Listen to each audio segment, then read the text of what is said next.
Assalamualaikum warahmatullahi wabarakatuh. Perkenalkan, nama saya Naswa Helmatiana, NPM 212191146.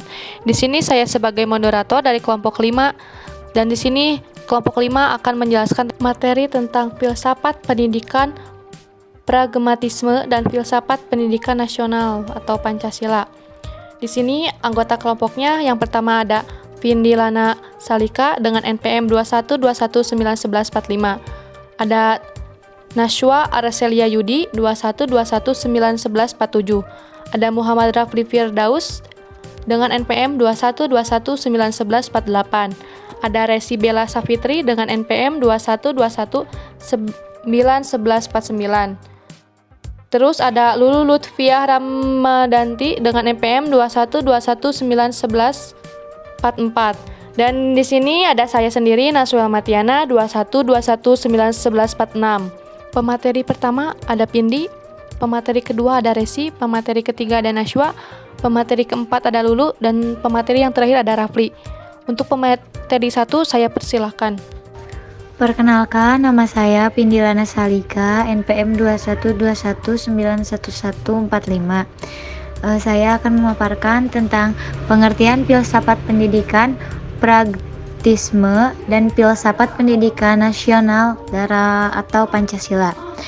Pragmatisme adalah sebuah aliran filsafat pendidikan yang mengajarkan bahwa yang benar itu adalah segala sesuatu yang terbukti dengan melihat akibat atau manfaat yang hasilnya secara praktis. Oleh sebab itu, kebenaran sifatnya menadahi relatif tidak mutlak. Pragmatisme adalah aliran filsafat yang berpandangan bahwa kriteria kebenaran sesuatu ialah apakah sesuatu itu memiliki kegunaan bagi kehidupan nyata. Oleh sebab itu, kebenaran sifatnya menadahi relatif tidak mutlak. Aliran ini mementingkan kegunaan sesuatu pengetahuan dan bukan kebenaran objektif dari pengetahuan. Oke, selanjutnya ada tokoh-tokoh pragmatisme dan pendapatnya mengenai pragmatisme. Yang pertama ada Charles Sandre Peiré, tahun 1839. Ia mengatakan bahwa pragmatisme bukanlah sebuah filsafat, bukan teori kebenaran, dan bukan metafisika, melainkan adalah suatu cara untuk manusia dalam memecahkan masalah. Dapat disimpulkan bahwasannya pragmatisme bukan hanya sekedar teori pembelajaran filsafat dan mencari kebenaran, akan tetapi pragmatisme lebih ke arah pada tataran ilmu kepraktisan guna membantu menyelesaikan masalah yang dihadapi manusia.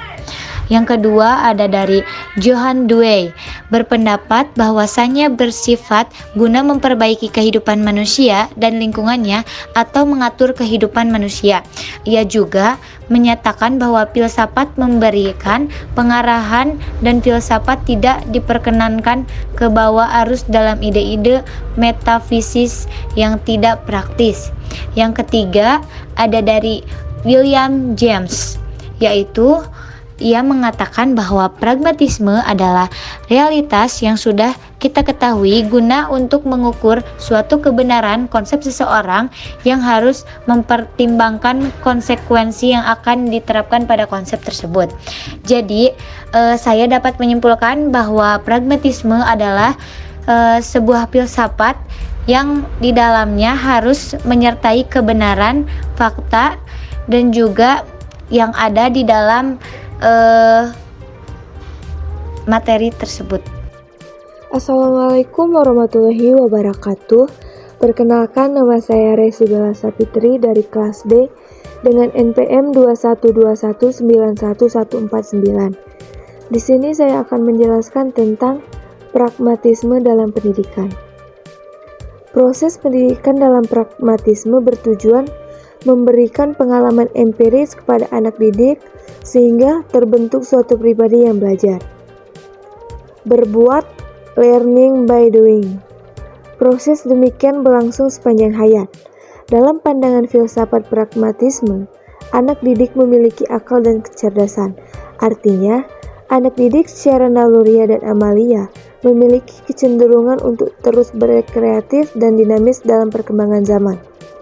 Maka dalam pembelajarannya, pendidik pragmatisme selalu menekankan pada pengalaman hidup dan cara menghadapi masalah dimanapun peserta didik itu tinggal, agar nantinya peserta didik dapat berpikir kritis dan berhasil beradaptasi dengan perubahan-perubahan kehidupan dunia. Selanjutnya, pengertian filsafat pendidikan.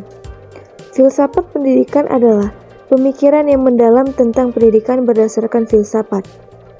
Pancasila adalah falsafah yang merupakan pedoman berperilaku bagi bangsa Indonesia yang sesuai dengan kultur bangsa Indonesia. Pendidikan karakter memang seharusnya diambil dari nilai-nilai yang terkandung dalam Pancasila. Perkenalkan, nama saya Naswa Arselia Yudi, NPM 2121911147.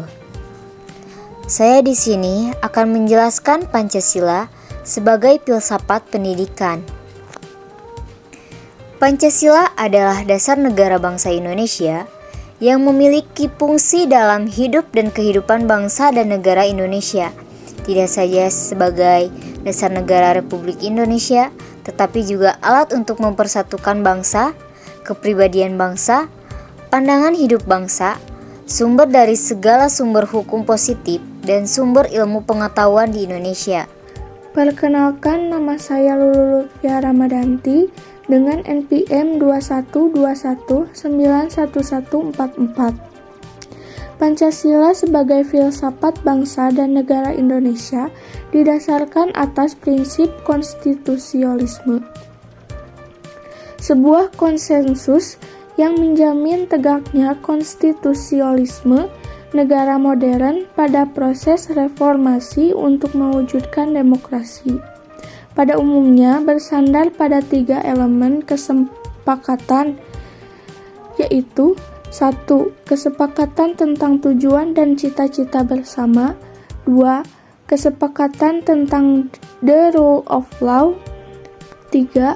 Kesepakatan tentang bentuk institusi-institusi dan prosedur ketatanegaraan.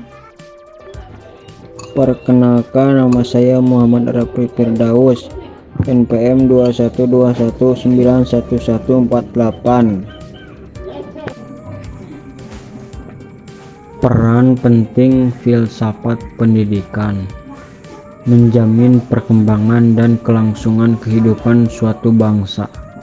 Untuk itu, pendidikan diusahakan dan diselenggarakan oleh pemerintah dalam suatu sistem pendidikan nasional. Tujuan pendidikan menurut Aristoteles, tujuan pendidikan sama dengan tujuan didirikannya suatu negara. Demikian pula dengan tujuan negara. Di dalam pembukaan Undang-Undang 1945 ada 4 tujuan negara yang salah satunya adalah mencerdaskan kehidupan bangsa. Sekian dari kelompok kami.